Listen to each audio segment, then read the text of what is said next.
Hello friends, welcome to అన్నా కుస్మా kitchen. ఈరోజు మన కిచెన్లో చేయబోయే రెసిపీ అండి ఆంధ్రులకు ఇష్టమైన గోంగూర పులుసు కూర చూపించబోతున్నానండి. ఏ ప్రాసెస్లో చేస్తే అచ్చం పెళ్లి బంతుల్లో పెట్టే విధంగా ఉంటుందండి. చాలా ఈజీగా, త్వరగా, చాలా అంటే చాలా టేస్టీగా ఉంటుందండి.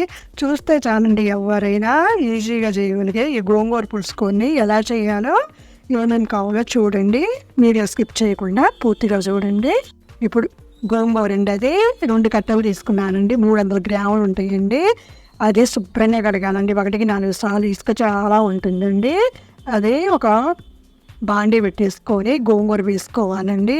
మీకు కావాలంటే ప్రాసెస్ అంతా కుక్కర్లో వేసేసుకొని 2 విజిల్స్ రానిస్తే సరిపోతుందండి. దీనిలోనే ఉల్లిపాయలు ఒకటి పెద్దది తీసుకున్నాను, 5-6 పచ్చిమిర్చి తీసుకొని 2 టమాటాన్ని కట్ చేసుకొని తీసుకోవాలండి.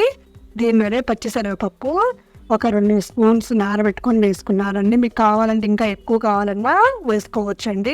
చాలా టేస్టీగా ఉంటుందండి పచ్చిశనగపప్పు. ఇది ఒకసారి మిక్స్ చేసి వేసుకొని మూత పెట్టుకొని ఉడికించుకోవాలండి. చాలా త్వరగా ఉడికిపోతుందండి గోంగూర పులుసు కూర అనేది.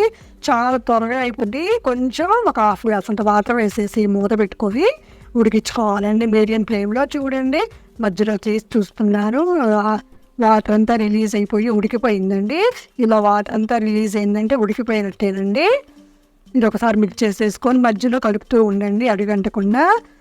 చింతపండు అండి, ఒక రెబ్బ వేసానండి. దానివల్ల టేస్ట్ చాలా బాగుంటుందండి గోంగూర పులుసు కూర. కొంచెం పసుపు వేసేసి ఉప్పు వేసుకోవాలండి, రాయి ఉప్పు వేసుకోవాలి. ఈ గోంగూర పులుసు చేసిన రోజు కన్నా కానీ మరుసటి రోజుకి చాలా అంటే చాలా బాగుంటుందండి. ఇది రైస్లోకే కాకుండా సజ్జ రొట్టె, జొన్న రొట్టె, రాగి సంకటి, పలావు, చపాతీల్లో కూడా చాలా బాగుంటుందండి. ఇప్పుడు ఒక గిన్నెలో 1.5 స్పూన్ బియ్య పిండి వేసేసి వాటర్ వేసేసుకొని ఉండలు లేకుండా కలుపుకోవాలండి. ఈ బియ్య పిండి కలపటం వల్ల గోంగూర పులుసు కూర అన్నం కలుపుకునేటప్పుడు చక్కగా కలిసిపోతుందండి. అన్నము జారు విడవకుండా ఉంటుందండి.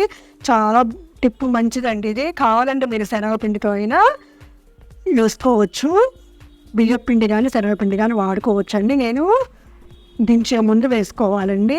ఉడికిపోయిందండి. పచ్చిమిర్చి, ఉల్లిపాయ ఉడికితే చాలండి. గోంగూర పులుసు కూర ఉడికిపోతుందండి. ఇదంతా కూడా వేసేసి 1-2 నిమిషాలు ఇలాగా కలిపామంటే ఇంకా చిక్కబడుతుందండి.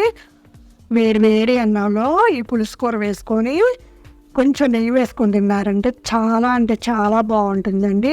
ఇప్పుడు కారం వేసుకోవాలండి సరిపడంత. మీ టేస్ట్ని బట్టి వేసుకోండి. ఇది కూడా ఒకసారి మిక్స్ చేసుకోండి. చూడండి ఎంత త్వరగా అయిపోతుంది. 10-15 నిమిషాల్లో ప్రిపేర్ చేయొచ్చండి. రోటీలకి, చపాతీలకు కూడా చాలా అంటే చాలా బాగుంటుందండి. ఇది ఇలాగ ఉడికిపోయిన తర్వాత స్మాష్ తోటి ఇలాగా స్మాష్ చేసుకోండి. కావాలంటే పప్పు గుత్తితో కూడా చక్కగా ఇలా మెదుపుకోండి. చూడండి ఎలా మెదుపుతున్నానో. ఇప్పుడు పక్కన పోపు పెట్టుకుందామండి. 2 స్పూన్స్ ఆయిల్ వేసేసి ఆవాలు, మినపప్పు, పచ్చిపప్పు వేసేసి 2 ఎండుమిర్చి వేసుకోవాలండి. నేను దేనిలో ఇంగువ వేసానండి. పిక్ అనేది మిస్ అయిపోయింది. కంపల్సరీగా ఇంగువ ఉండాలండి, అప్పుడే టేస్టీగా ఉంటుంది. ఒక గుప్పెడు కరివేపాకు, వెల్లుల్లి రెబ్బలు ఒక 10 తీసుకున్నారండి. కచ్చాబచ్చాగా దంచి వేస్తే చాలా బాగుంటుందండి. వెల్లుల్లిపాయలు ఎన్ని వేస్తే అంత టేస్టీగా ఉంటుందండి. ఇప్పుడు ఈ పోపు అనేది పులుసు కూరలో వేసేసి బాగా మిక్స్ చేసేసి ఒక్కసారి అలా మూత పెడితే కనుక ఆ ఫ్లేవర్ అంతా పులుసు కూరకు బట్టి చాలా అంటే చాలా టేస్టీగా ఉంటుందండి.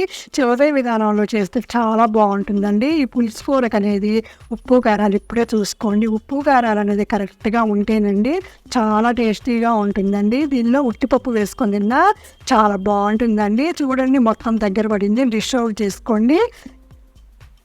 ఈ వీడియో మీకు నచ్చినట్లయితే లైక్ చేయండి, కామెంట్ చేయండి, మీ ఫ్రెండ్స్, మీ ఫ్యామిలీ మెంబర్స్కి షేర్ చేయండి, సబ్స్క్రైబ్ చేసుకోండి. మరెన్నో వీడియోల కోసం పక్కనున్న బెల్ బటన్ ప్రెస్ చేయండి.